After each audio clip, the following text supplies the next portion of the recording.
This is Planet Pulse for Friday, July 15th. We have a full moon in Capricorn today.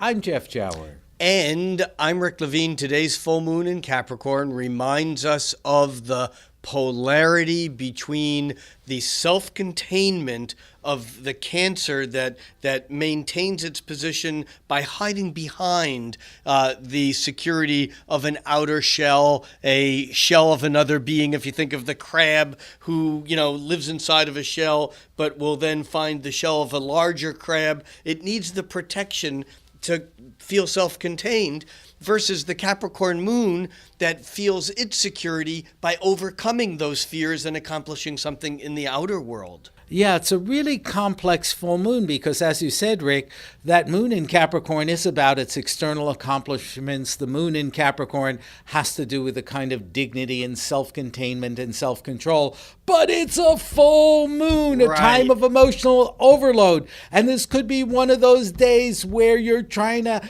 keep in order and still lose it. Watch when your formal seriousness and need to maintain control just brings you to the edge of overflowing. Well, what's interesting, and I think your dramatization there really captured it, or maybe it was just real. I don't know. Maybe it wasn't being. I don't know if it Capricorn. But I think what happens is that later in the day, the moon moves into Aquarius at about 4:30 this afternoon, Eastern time in the United States.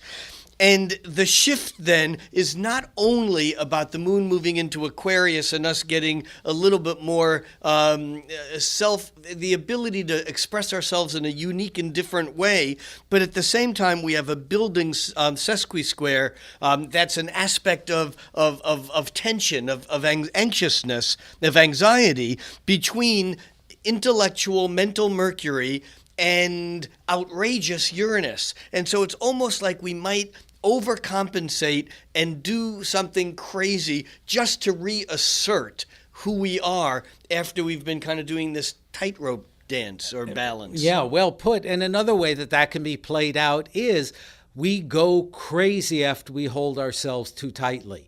Or in the positive sense, perhaps if we get a little detachment, which the moon in Aquarius is good for, some genius ideas. This means thinking right here. That genius ideas can then allow us to invent our way out of what we thought was an irresolvable dilemma. I'm Jeff Jower. And I'm Rick Levine, inviting you to join Jeff and me here every day on Planet Pulse.